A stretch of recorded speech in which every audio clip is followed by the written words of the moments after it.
because this seems appropriate right now. This post was written on Saturday, November 12th of 2016, so shortly after the election of 2016, and it's called "This is What My Silence Wrought." 34 years ago, I was called a swamp rat. 34 years ago, I was told to get back on the boat. 34 years ago, my church harbored racists who spoke these words, and I was silent. I protected my white family from the ugliness. 29 years ago, I lay half-dressed on a bed. 29 years ago, I felt dirty and used. 29 years ago, the frat house I thought was a haven held sexual predators, and I was silent. I protected the white men who I thought loved me like a little sis. 4 years ago, 4 years ago, a studio mate told an inappropriate joke. 4 years ago, a studio mate slapped my butt in the empty studio. 4 years ago, the space that I saw as my solace became tainted, and I was silent. I protected a white man I had thought was a friend. 2 years ago at a gala, a man sat next to me and my husband.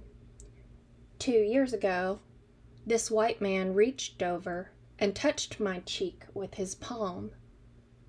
2 years ago, a nice evening went sour, and we were silent. We decided this white donor was too important to humiliate. 4 months ago, my son walked the 2 blocks from the bus stop to our home. 4 months ago, my son was stopped in his neighborhood. 4 months ago, a white man walking his dog asked my son what he was doing here, and he was silent. He walked with his head down and picked up the pace. Every school day, my son faces bullying. Every school day, my son hears words like rice fag.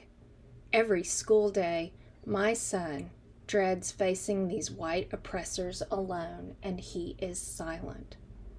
Now, I am no longer silent. We tried to be good, kind, quiet.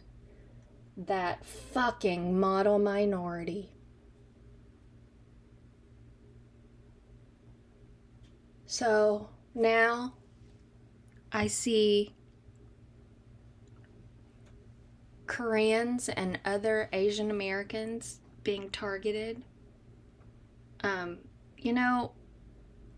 could always be quiet. I could always handle all these little bitty things, but I never thought anybody would just come up to someone just because we look the way we do and shoot us. Why?